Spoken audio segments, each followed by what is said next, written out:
Hello guys, my name is Pauline Jiro. Welcome again to KMFuse of the Cup. Today we continue with the same topic, mental wellness at the workplace. And on set today, we have wonderful guests, just like earlier, and we continue with the conversation. Welcome. As the HR office that takes care of the welfare, it's important to avail these services and to us more on prevention. One, people know that when I start feeling like, I know many of us, our worst days of the week are Mondays. So Sunday evening, you're dreading, you're feeling, Aki, where am I going to tomorrow? And Fridays are the power cards I have has which is your favorite day. You know, the Fridays are exciting. We have the weekend to ourselves, but it's only 2 days. The rest of the week. So having programs and motivating employees in terms of taking care of their mental well-being, we will experience challenge at our family front, at our work front, at our community front, everywhere, because we are human beings and mental health affects human beings. So what do we need to do? To be aware, to have programs in place that often we are told, if you're feeling like isolating yourself, you're not feeling like going to work, you know what Pauline is saying, you're not even afraid where you will pay your bills from. At that point, nothing really matters. In December, I used to go to work, stay in the parking. And at times, I would stay there and drive back home.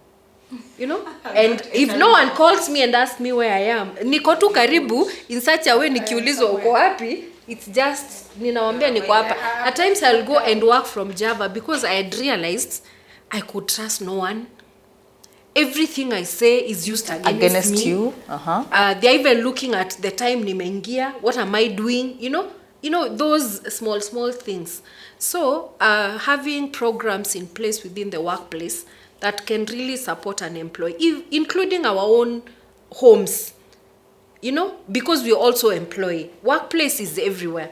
We also have house managers, how are they in terms of their wellness and their well-being? There is a day I came to it's a routine. When I get home, I'll ask my house girl, how was your day? And she broke down.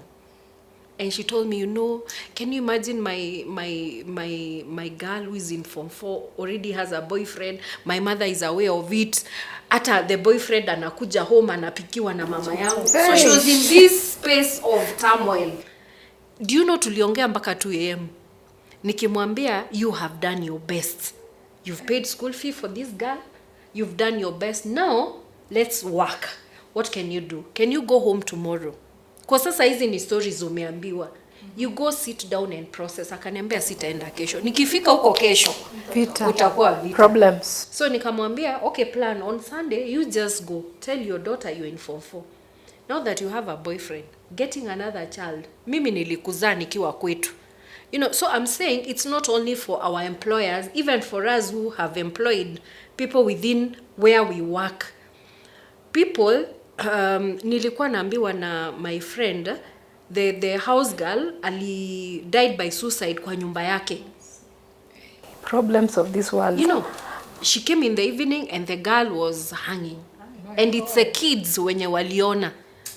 What does that one tell us? This, your home is also a workplace. Workplace si pale ati sisi tumeandikwa. Workplace ni everywhere. The matatus tunapanda, huyo makanga ako kwa kazi yake. The guy who is cutting for you sukuma, the supermarket person. And that's why personally, when I even go to the supermarket, I interact with these people. And someone tells me, Aki hapa, I feel very demotivated. And we have a conversation. What have you done in college? Nini. And I show them the bigger picture. If you're not working here, where would you be? And says, Aki sijui. What do you do with the salary you get here? So someone starts to see another life. As in, there is someone who is wishing to be in that supermarket doing what they are doing, but they are one opportunity. And I tell them, when you start to appreciate where you are, you'll grow to the next level. Do you see yourself just here kupanga vitu mpaka ama you can grow to be a cashier, to be a supervisor, because also you can grow here. So it's important in every workplace that we know that we are human beings, we are social. People will go through issues.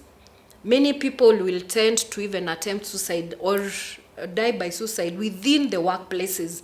Utasikia mtu aliruka kutoka fourth floor. Why? I have a colleague who did that. Yeah. Last year.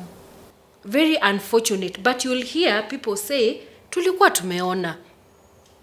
Yeah, actually We had seen. We actually, alikuwa, like now one guy who passed on and he died by suicide and we went to do a debrief. The watchman was telling us, alikuwa anasema yeye penye ataenda atarudi. You know, and alikuwa anasema, the guard would tell the person, uko na simu mzuri, anamwambia nitakuachia. And the day alienda kuruka, alimwachia the iPhone, but alikuwa amedelete his personal, he left it with the guard. And the guard didn't at the point he was leaving the phone. He didn't jam the door. He didn't. You know, at workplace, people really don't care. That's what I would say. Because if we are keen and we listen, or lack of awareness, ignorance is also very key. Even now, that one now brings us again to this other point. You know, at work, there are those episodes of, oh, I'm so stressed. You know, I have this target that I need to achieve by this time. You know, or maybe you're doing something on a trial, it's not working again. Of course, there is that stress, the normal stress that we experience. And of course, I am going home, you know, like that episode of Your House Girl, that thing will stress me. But you find that I'm going to process it and I'll get over it. Probably I'll sleep for a couple of days. You know, if it's money I didn't have, I'll talk to my friend, I'll have money. And, you know, I'll be able to, you know, jump that particular hurdle. But now, when will you be able to know that now it's time to seek help, for example? And most of the workplaces, you realize, I don't think there are set up programs for, you know, people to vent, or people just to go express what they are going through, or even some do not even have like a medical cover provision where there are counseling services, you know. It's not mental wellness and everything around it may not be very well structured in our workplaces, especially in our corporate. So in a situation where all these things are happening, where do you get to draw the line? Now, this one now is getting to a different level. And at that point, what are we supposed to be doing? Or what that particular, probably department that is, you know, charged with mental wellness, what are they supposed to be doing? What are they supposed to be putting in place? Within the workplace, I also advocate for training teams or you know, workplace wellness champions on psychological first aid. Wellness, you know, you choose people who are passionate about taking care of others, people who are confidential, because they will hear all manner of things from employees. So they can self-volunteer, or they can be appointed from the HR's office. If you're in different regions, you could have like 30, depending also on the number of employees you have. When you train people on psychological first aid, it's a basic training that takes 3 days. But this training, and World Health Organization has actually demonstrated that psychological first aid really helps even survivors of gender-based violence, you know, people experiencing trauma, to be able to settle and to move on with their lives. Because many a times, as you're saying, what we need is someone to listen to. Have you felt at times, yes, you have money issue, but I just want to say, you know, to have someone anisikize tu, nionge. I once sat in a matatu going to Nakuru, and this lady told me about the way the husband brought a woman in the home. Na kunijua, we sat on the same seat. She gave me all her story. When we go to Nairobi and Nakuru, she asked me, unaenda wapi? Nikamuuliza, nikamwambia naenda KDF kutrain. Wewe unaenda wapi? Mi hakuna. I just felt lost. I got into the nearest matatu. And we went, spend the day with her in Nakuru, in the training. Wow. And in the evening, she told me, I am feeling okay. Me, the next thing I was going to do was going to take my life. Or, ni buy petrol, niende nichome huyo mwanaume na. So, and you know, me, I just listened. I didn't even do counseling because you're in a matatu. I just listened, and listening without judgment. Unamwambia tu, I can imagine, hiyo ilikuwa mbaya. You know, and the person felt better. So psychological first aid is a skill where we grow the confidentiality skill, of course, the listening skills, because many of us don't listen. Where is it domiciled, by the way? HR. There? Where that whole program? It's mostly within the HR, but they usually There's have just the wellness department. Oh, But it's a also, department on itself. yes, Okay.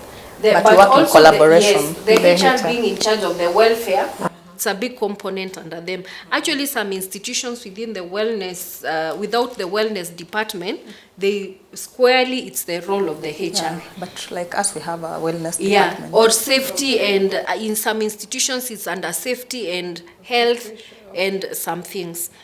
So the training helps the organization to have in-house support. If someone got a call and they were told your so-and-so is dead, or or so-and-so has been involved in an accident, this is the person they go to. Wanalia, because they already have the skill. They listen to them, they organize how they'll be supported from there, and they keep on checking on them. If they are to refer them either for loss and grief, ni wao watawarefer. They tell them, I have seen your back to work, and I'm encouraging you to go for a session so that you process. Because you see now, the psychological first aiders are not counselors, but they are the ones linking them with the essential services on what they need to. They're the ones telling them, you can go talk to the HR, I think you need time out. Or they'll go to the HR and say, the way I'm seeing Roselyne, mpatie some 2 days off. So they work very closely in the wellness and observing those key things that we are saying. We see them with people within the workplace, but we don't know what to do. And we do not know how to approach them. When we approach them, the first thing actually they deny. They say, I am okay. Then we give up. Not knowing we need to be, the psychological first aiders are told, you continuously encourage the person. You don't get entangled into their issues. You help with empathy. You empathize with the situation. If they do not, you have periodic checkouts on the person. And mainly why people are hopeless, they think people don't care. No one cares about me. But continuously when I get this call from Eva, how was your last week? And the person at times will come up and say, I feel now I'm ready to see a counselor. I feel now I'm ready to take my child for therapy. I feel, with continuous engagement. Also now sensitization is very key. For people to know, it is not normal for you to go 2 weeks without sleeping. And it's nothing that is putting you, those parameters that we are saying, we sensitize them that if someone is not eating well, that is normal eating, not overeating, not undereating. Because it can go either. Some people, when they are stressed, That is one of the things now that eating. getting asked. Yes. Whether you've experienced, low appetite overindulgence. or Yes. Many people experience overeating, and that's Yeah. why when people are stressed or depressed, They will they add weight. Yes. And some people now go the other way. They'll not eat. They do not have appetite or anything. So sensitizing them on their sleep patterns. Oversleeping is also an issue. Kulala ati Friday mpaka Monday, that's already, because human beings should be within the normal. You cannot sleep for 24 hours. That is actually a red flag. but sometimes you might be so stressed. People have told stories. Si ndio the way, sasa tumesema nilienda hiyo ndio tu stress. Friday. Nilienda tu Friday nikaoga nikalala. Nilikuwa najisikia Maybe kesho. if someone is fatigued, that's okay. But it cannot be month Yeah. 1. The whole day, but it's because I was fatigued, because I've been commuting to Machakos every day, to and fro. So I was really fatigued. Many people tend to be alone, but when they are working, they are disrupted. But also, we check out. So kuna wale tunasema high risk in terms of getting mental health issues. If someone is already experiencing disciplinary issues, ni high risk. Always ako anxious, ako na anxiety, ata lose job, where there is no job security, you know, and a contract is coming to an end. What is likely to happen? Someone who has sickly partner or a child, you know, employees living or having special children, you know, they are always at the edge. The expenses also of taking these children is, and a lot of unanswered questions, a lot of being told, sijui huyu mtoto si wetu, the partners running away. Employees also going through divorce and separation. So there is also what the HR would know, that these are people who really need some extra support, you know, in terms of even, like one time I remember we were doing wellness program for another institution, and the health, the wellness champions told us, talk to the HR. This lady needs transfer. She lost the husband and she's still living in the same house, and she doesn't sleep. But she's requested to be transferred to Kisumu near her parents, where she would get the emotional support from there. And we did that, and she got transferred and she functioned. She was actually on the 3rd warning letter, non-performance. But one thing that the champions had established and spoken to her was, we were able to give a recommendation, and this person got the transfer, and they settled, and they were okay. Because now they are near their parents, they are near their families, they have the support system they require.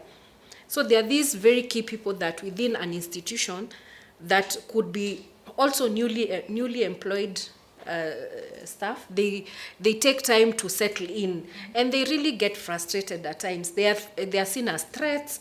Alikujaje, aliemployiwaje, you know, all those vibes, and interns. And also a major contributing factors currently within the workplaces is sexual harassment within workplace. You know, where someone dreads, probably they're being sexually harassed by their boss. You know, power issues. Akisema, job yake iko a threat. They don't know even who to report to. So this person is always looking very lost, and work becomes their nightmare. Because what we've seen also, when employees are taken care of, they are mentally stable, their productivity, they are happy. You know, they're actually very innovative. They come up with products like Mshwari, Fuliza, you know, because they are in it, anajituma. Otherwise, the rest becomes tick box. Nimeingia ofisi, whether I do nothing, I do anything, I do nothing, I am okay. Wow. Roselyne, what would be your last, the very last, as we bring this to close, because this appears to be one long conversation. Probably I could answer what she asked about the trauma. Oh, sorry. What we've also realized that many times we think workplace is the stressor, but workplace is a trigger. The stressors are from what we grew up with. And many a times it's in our subconscious. Iko huko nyuma. But a man will talk to you, you'll be very rude with them because you're seeing your husband, you're seeing your unsupportive father, you're seeing your uncle who did something to you, and someone is not able to stabilize. So what we say within workplace, it's also, or even for employees, it's important for them to go for therapy. One, therapy, for me, I say it's just the way we go to the dental service, for dental services, or eye checkup, or, you know, the annual general checkup for your body to see what's the state of your metabolism, you know, a number of functionality, pressures, sugars, and so forth. Because when you see a therapist, the first time personally I went to see a therapist, I thought I was this strong person. I didn't need to, you know, I never cried in my life. So I felt I was very strong. I am always in control on a number of issues. But the first day I saw the therapist, and she told me to tell her about how I grew up, I cried until I collapsed. Apparently crying is therapeutic. Yes. So people need also to identify how did they grow. You know, what are some of the things that they grew up with learning that they need to unlearn. And at times, as an individual, we are not able to pick that. But when you go for therapy, some things something triggers us to think about those things. They are bitter, they are emotional, but that is the start of our healing. We are able to pick different things, traumatic things as we grew.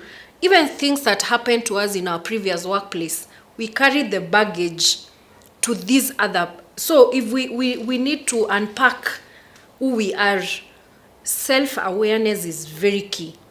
You know? And you can only learn this through therapy, or you journal. You continuously write things and you reflect back. You know, you can read and say, guy, kwani nilikuwa na ujinga aje hapa? And because you're laughing at your own stupidity, how you reacted to something. So self-awareness, like personally, I know what my strengths are.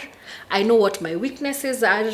I know what my threats are. You know, I have done a SWOT analysis to myself. So after my colleagues gossip, at I can't tell direction, I am okay.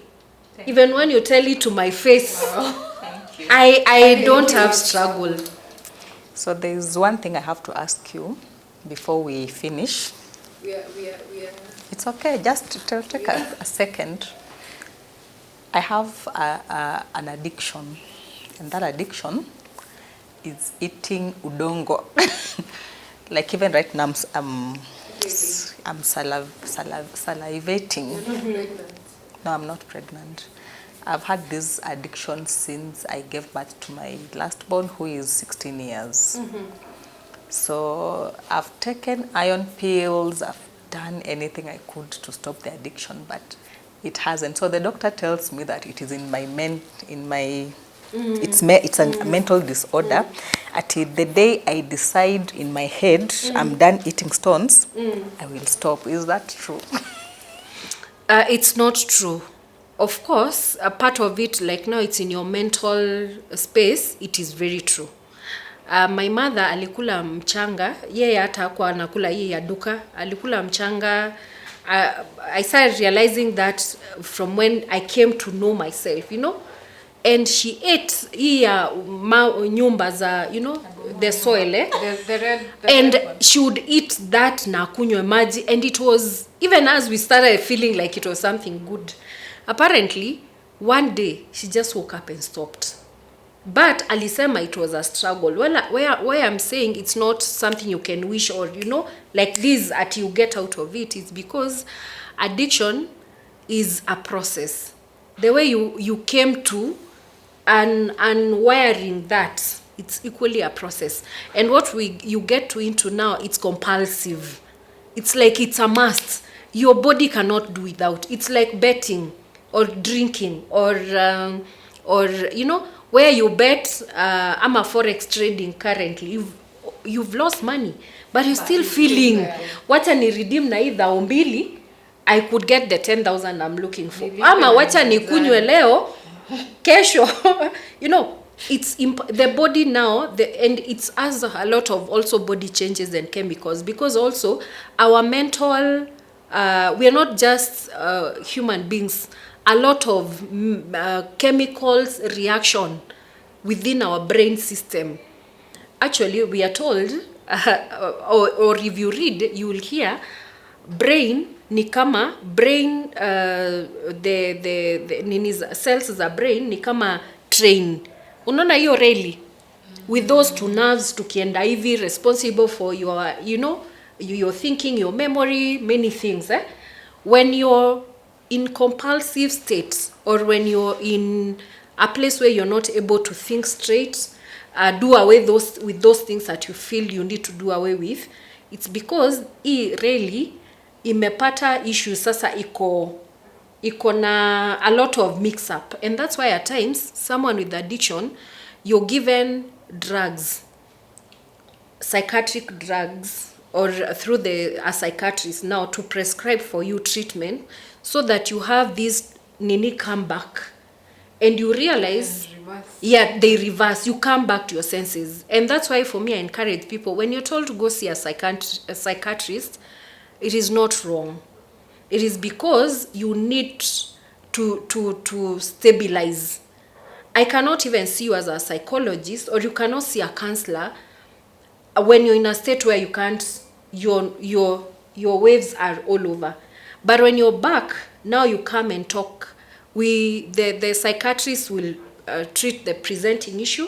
The counselors will treat now the underlying issue. Why do you eat stones? You know, at what point do you eat them? Is it when you're anxious?